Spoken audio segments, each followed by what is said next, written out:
All right, class, welcome to part 3 of week 1's lectures.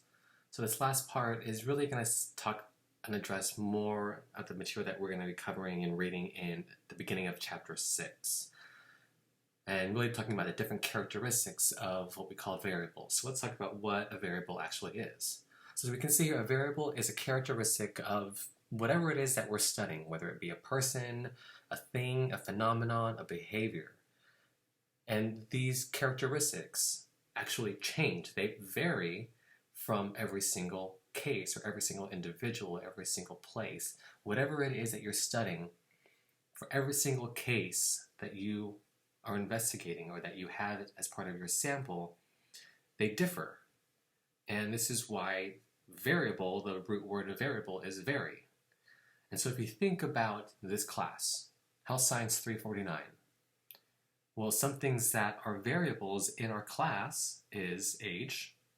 You may be 21, some people may be 54, some may be 18, some may be 30, some 27, and so age varies. But at the same time, there also may be some students who have the same age. There can be a handful of people who are 22 years old. But the fact that somebody's age could be different for the next person next to them means that this is considered a variable. Age is a variable because it can vary. Just like gender. We have males and females in our class. And we may have some of those who are going through reconstructive surgery or identify as a different gender. And so given that, we have different genders that people can identify with. Thus, it's considered a variable. And just like ethnicity, it can be Hispanic, Asian, African American. Because different ethnicities can exist in this class, ethnicity in itself is the variable.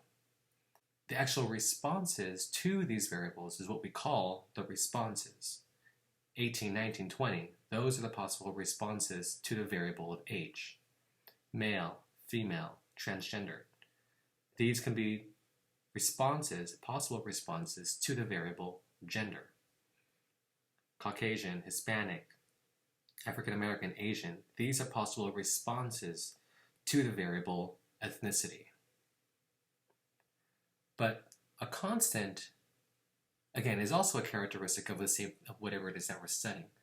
But that characteristic is the same. It is being held constant for every single person in your sample, every single thing that you're studying in your sample.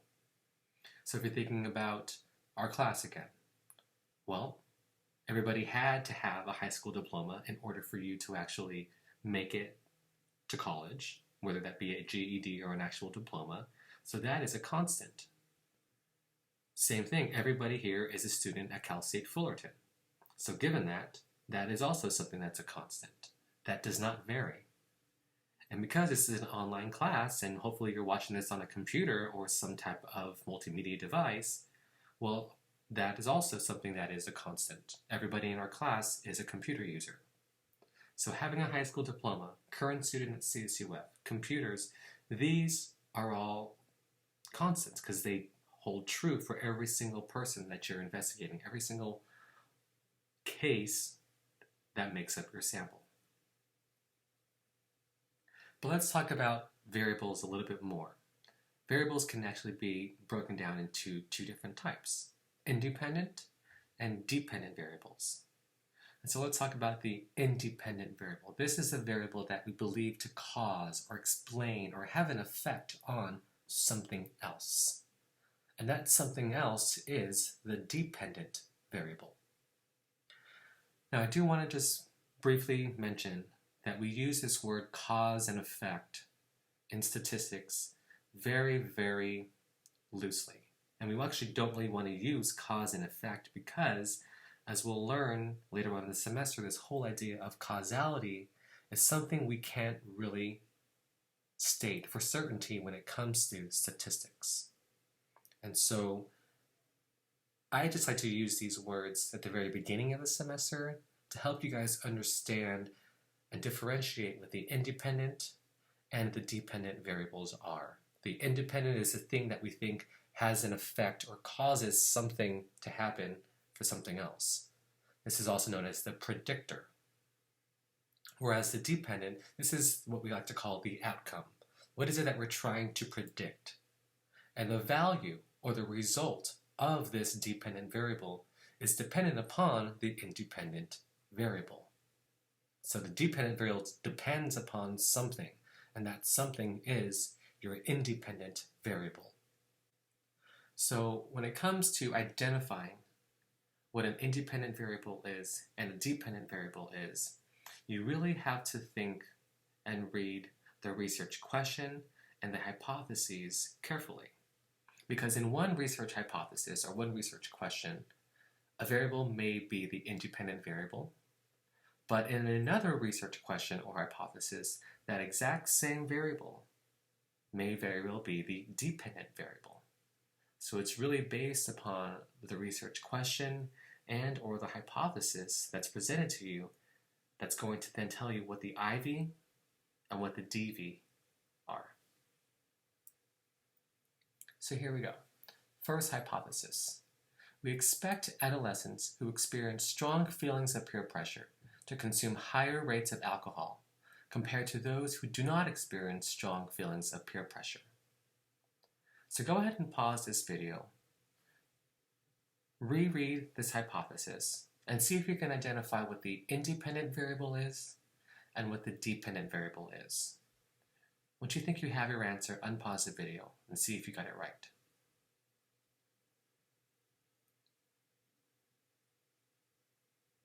All right, so let's take a look at this hypothesis number one.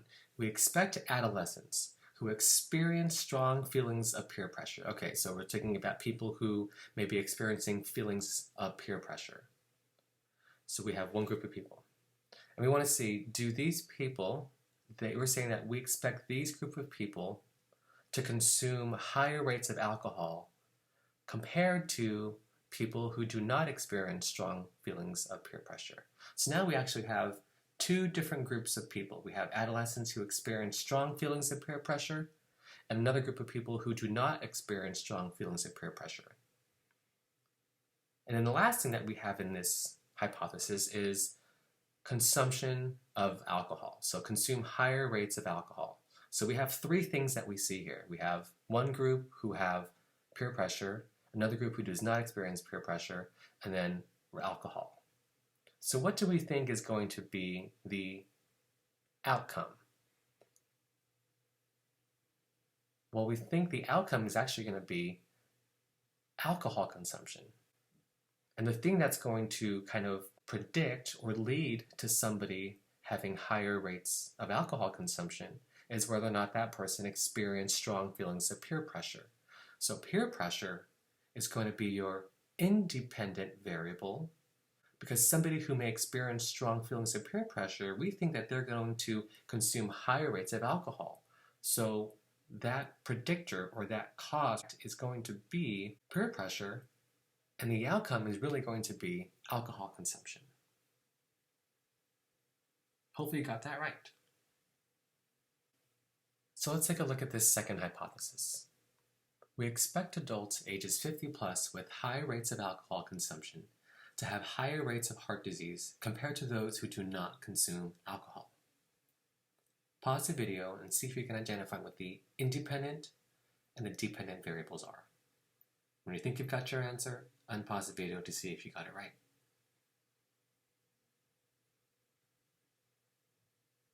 All right, so we have, let's see, adults ages 50 plus with high rates of alcohol consumption, and people who do not consume alcohol, and rates of heart disease. So we have three things here. So we have two different groups, alcohol consumers and those who don't consume alcohol. And we want to see, is there a difference between these folks on higher rates of heart disease? So our outcome here is heart disease, so our dependent variable is heart disease, and our independent variable is alcohol consumption. Did you get it right? If not, it's okay. That's kind of what we're going to be working towards for this whole semester, is being able to identify independent and dependent variables and develop research questions and hypotheses so that we can test them and actually understand things around us. So if we were to test these hypotheses, we see that in the first research hypothesis, alcohol consumption is the dependent variable, whereas in hypothesis number 2, it's the independent variable.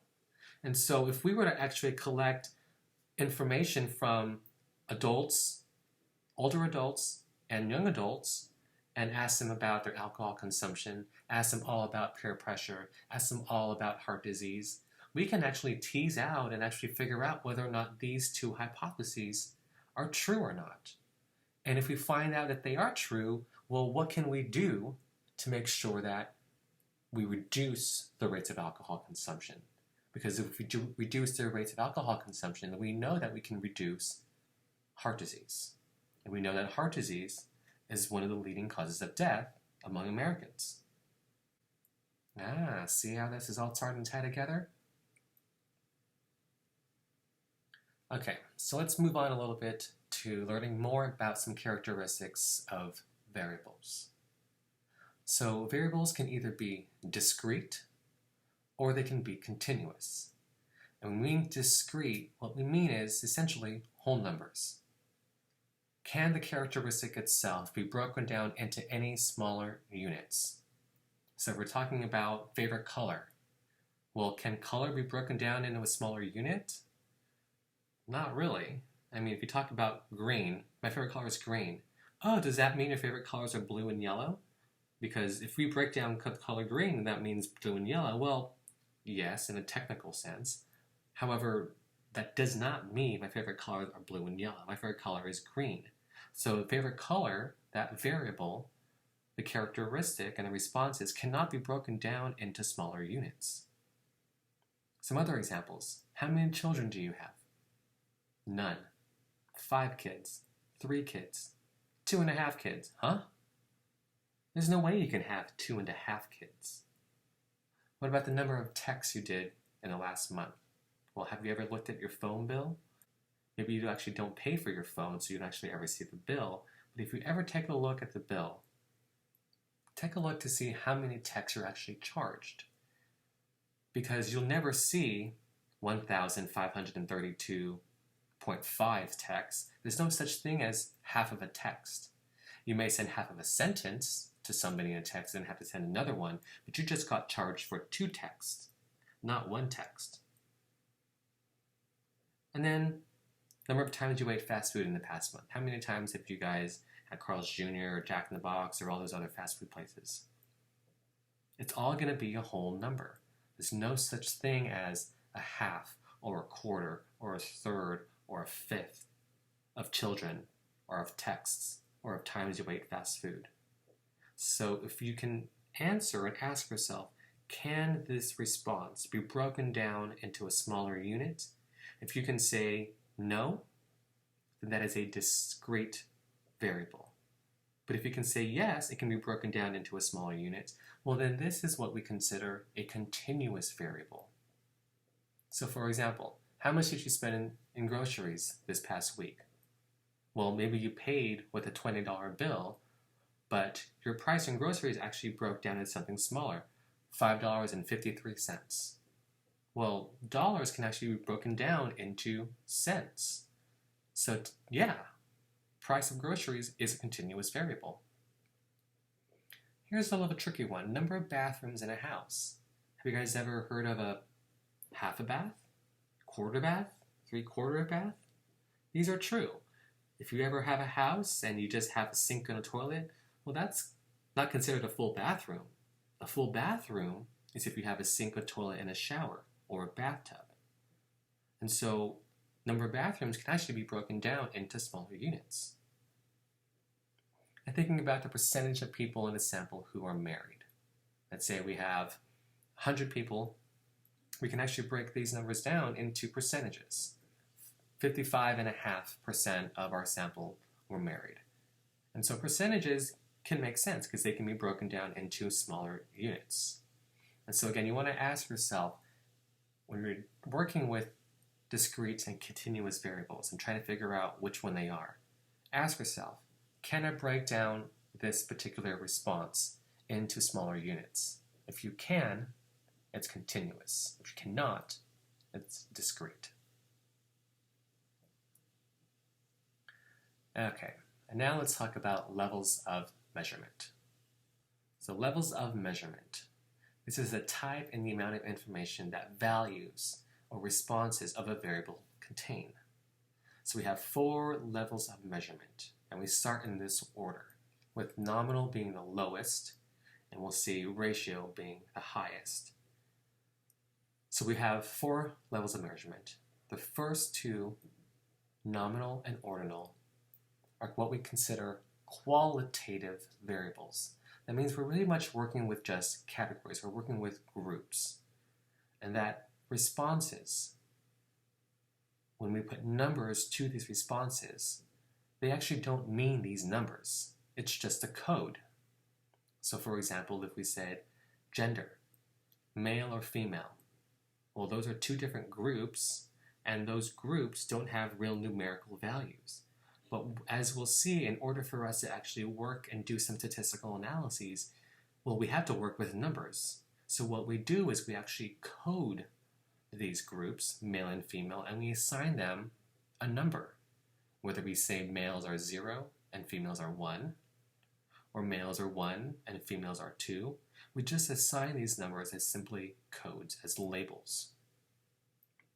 We also have ordinal variables, and we'll see that ordinal variables are a little bit higher order than nominal in the sense that they actually have some ranking to them.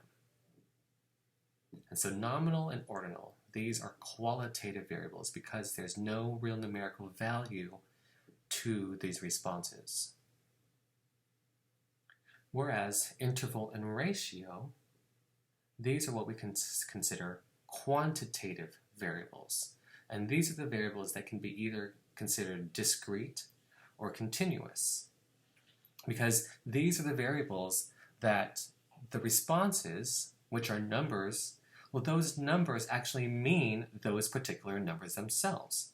So if I asked you your age, and you said 21, well, 21 actually means 21 years.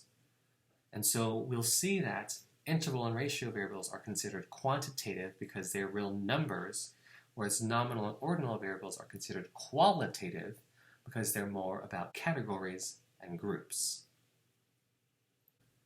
So whenever we're talking about levels of measurement, you always want to think about what are the possible responses, what are the possible values or answers to a variable. So unless you know what the possible responses are to a given variable, you won't know what level of measurement it is until you know what are the possible responses. So let's talk about these in a little bit more detail. So again, nominal variables, these are considered the lowest level of measurement because all we can do is say that yes, there are differences between groups because we can assign them to different categories or groups. And so again, I use the example of gender, male and female. So really it's just a matter of arbitrarily coding them as a number.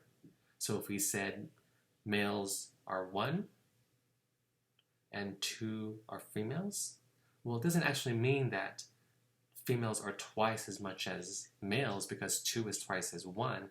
They don't mean anything. It's just a number. And so male and females are really just considered equivalent groups. So here are some examples of nominal variables. What's your favorite cereal? Right? These responses don't have numerical values, and so they're categories. That automatically will tell you it's a nominal variable because it's categorical. Type of animal. What's your favorite animal? Again, there's no hierarchy, there's no ranking to these animals, nor are there numbers to animals. They're just groups. Ethnicity. What's your race? Again, groups. The social security number. 532527798. I just threw some random number out there as somebody's social security number. Well, yes, these are real numbers, but the number itself doesn't really mean anything. It doesn't mean 538-82-5328. Well, what does that number mean? It doesn't mean anything. It's simply just a label. Whereas ordinal variables, again, these are also considered qualitative. But what differentiates nominal and ordinal variables is that ordinal variables have some order, have some ranking, have some hierarchy in them, where a higher number means more or less of some characteristic that you're actually measuring. But the distance between these values is not necessarily the same. So for example, let's talking about potential hazard. What's the potential hazard of, I don't know, let's say, walking on the freeway? Would you say that on a scale of 1 to 10, walking on the freeway would be what number? Would you say 8, far-reaching, outstanding, extraordinary? Would you say, oh, it's insignificant, maybe assign it a 1? So while these numerical values of 1, 2, 3, 4, 5, 6, 7, 8, 9, 10 have a number to them, they're actually codes to these hazard levels.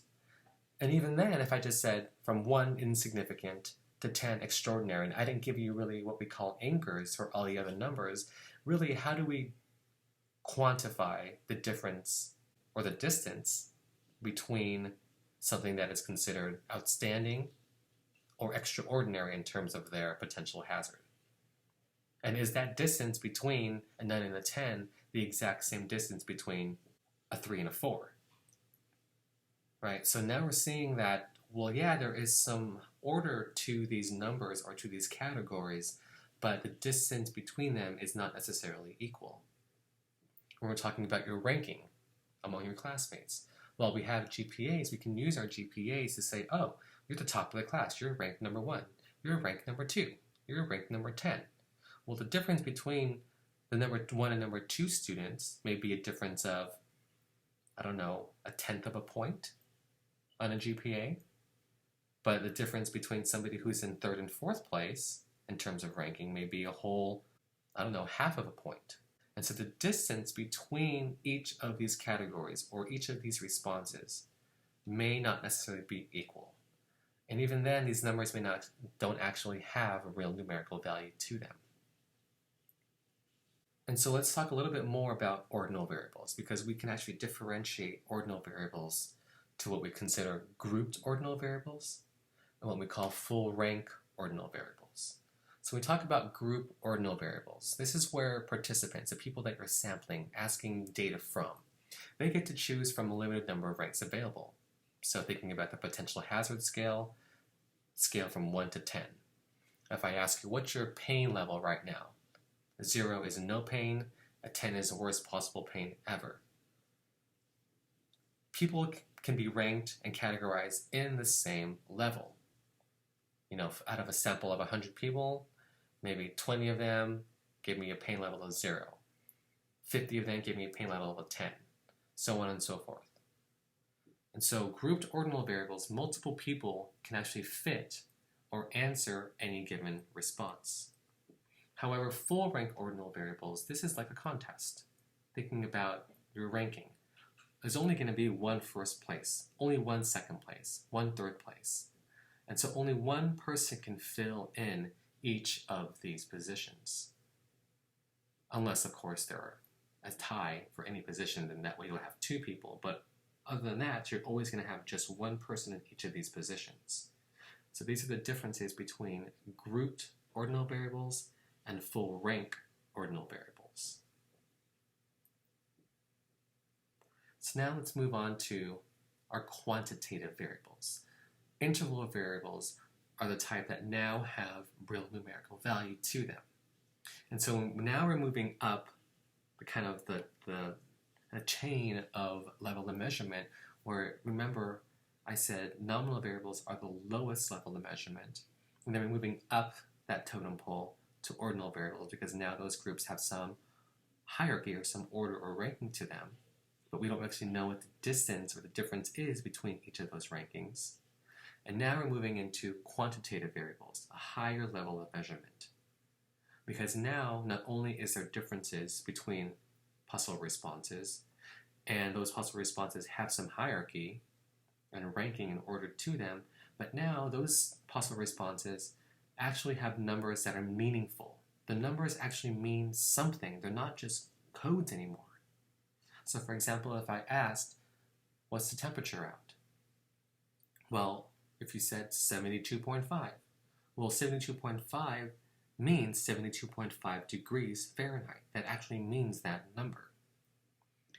And moreover, the distance between any given response is equivalent to the distance from any other two responses.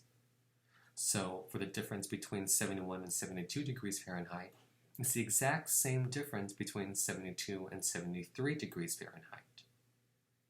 Conversely, when we're talking about pain levels, if you have a pain level of 0 and I hit you on the back with a brick and you say, oh, now my pain level is a 7, okay, well, is that distance going to be the exact same thing for your classmate if I did the exact same thing to them? Would they say, oh, now my pain level is also a 7 because I just threw it the exact same brick at the exact same speed and the exact same location?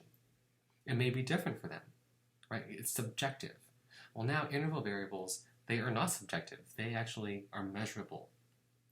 But the thing about interval variables, the reason why it's not considered the highest level of measurement, is that these variables do not have an absolute or natural 0, meaning there's no such thing as 0 degrees Fahrenheit.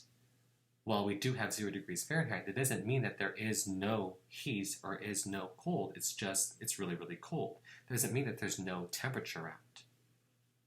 So you have to ask yourself, is it possible for there to be 0? And if you say, no, it doesn't make sense for there to be nothing of this thing or this variable, then that's going to tell you it's an interval variable. So for example, again, temperature we've talked about, days of the week, Monday, Tuesday, Wednesday, Thursday, Friday, Saturday, Sunday. Well, here's a tricky thing. These aren't actual numerical values, but the distance between Monday to Tuesday is the exact same distance between Saturday to Sunday. The same thing, you can't say there's no such thing as, there's no day today. It's none of those days. Well, that's not true. And also musical scales. Again, these are not numerical values, but the distance from an A to a B is the exact same distance from a C to a D. And again, there's no such thing as no musical note or no musical scale. And so this is where ratio variables come in. This is the highest level of measurement. And we say it's the highest level of measurement because it contains the characteristics of all the other 3 levels of measurement: nominal, ordinal, and interval variables. And so the thing with ratio variables that separates ratio variables from interval variables is that we have an absolute 0.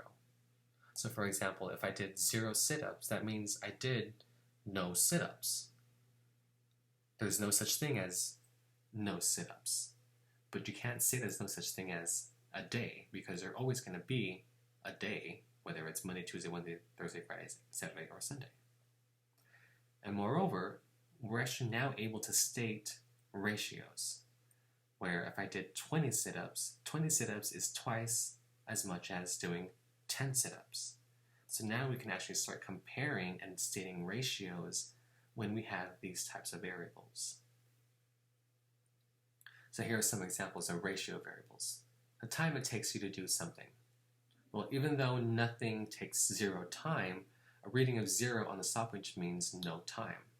So if you never did it, then you never did it. It took you no time. Points in a game. Did you score any points at all? If it was a complete shutout, no points. So it is possible that points in a game will be ratio. And thinking about calories, this whole craze about making sure we count our calories and making sure we don't overconsume. Well, there are some drinks and food out there that have 0 calories, and that is true. There can be no calories in something. And also weight. If you look at the scale, it's registered at 0. Well, because there's nothing on there, there is no weight registered. So weight can technically be considered a ratio variable. And so just like ordinal variables, where we had grouped and full rank ordinal variables, we have some more distinguishing between interval and ratio variables, or quantitative variables. where we can have either ungrouped interval ratio variables or grouped interval ratio variables. So when we talk about ungrouped interval ratio variables, this is simply if somebody gave you a blank line, what's your age? What's your current GPA? How much money do you make? These can be any given number. This is considered ungrouped interval ratio variables. Whereas grouped interval ratio variables, this is where somebody forces you to choose a particular group, but those groups actually have numerical values to them. So if we use the exact same variables for ungrouped interval ratio, what's your age? Instead of you just giving a blank line to tell me what your age is, I'm telling you, oh, do you fall between 18 and 24? Do you fall between 25 and 30? Do you fall between 31 and 35? Or are you 36 years old or older? And if you identify with any of those four groups, then select that group for your response. What's your current GPA? Well, we have 4 different responses here. Depending upon what your current GPA is, you're going to choose one of these 4 responses. Same thing with how much money do you make each month. Depending on how much you make, you're going to choose, again, one of these 4 responses. So the actual variable and the responses themselves are numerical, and they actually mean whatever that number is. However, the responses are now grouped. So now it's not just a blank line in any given number. It's going to be group 1, 2, 3, or 4, where group 1 is going to mean 18 to 24 years old, 0 to 1 GPA, or 0 to 25, $250. And group 4 can be 36-year-old and older, those who have a 3.01 to 4.0 GPA, and those who make $1,000 or more a month. So make sure you start understanding interval ratio variables, but also within those types of variables that we have ungrouped and grouped variables. Okay, so I know that was probably a lot.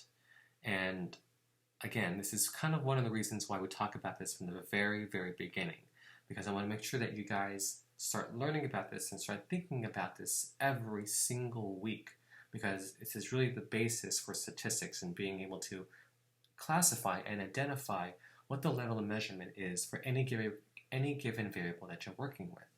Because if we know the level of measurement of the variable that we're working with, we can then treat it appropriately. We will know what types of statistics to report, whether that be the mean, the median, the mode, what types of dispersion measures that we're going to have to learn about and report about, standard deviation, range, minimum, maximum, what types of graphs we can report, and also more importantly, what types of inferential statistical tests do we do based upon the variables that we're analyzing. And so here's just a nice little breakdown, 2 different graphs to help you kind of illustrate the differences between nominal and ordinal variables. I encourage you to pause the video and kind of just soak this in and try to see if you can make sense of these 2 graphs, because if you can understand the differences between nominal, ordinal, interval, and ratio variables from the get-go, that's half the battle when it comes to making sure that you do the right stuff and all the material that we're going to learn from here on out. So here's a nice little video to kind of talk about and kind of summarize levels of measurement in a nice little cartoon. All right, so this is it, summarizing our first week's lecture of statistics. So hopefully you're starting to see the importance of why we should understand and know basic statistics, because it really helps us learn about things around us and make good informed judgment and decisions based upon the information that we're getting. And we know in part 2, we talked about things that we can do with statistics, whether it's describe a sample, infer a population, test hypotheses, or even make predictions. And really part 3, a lot of information here, variables, different types of characteristics, whether or not they are a variable itself or is it a constant. And if we're looking at variables, is it independent or is it dependent? Is it discrete or is it continuous? Or is it nominal or is it ordinal? Is it interval or is it ratio? Is it grouped ordinal? Is it full ranked ordinal? Is it ungrouped interval or ratio? Is it grouped interval and ratio? So the majority of the struggle with this week's material is really part 3. So I encourage you guys to review this material, review this video, work out your chapter 1 exercises, work through the mini quiz. Come see me if you have any questions. Otherwise, go on and practice.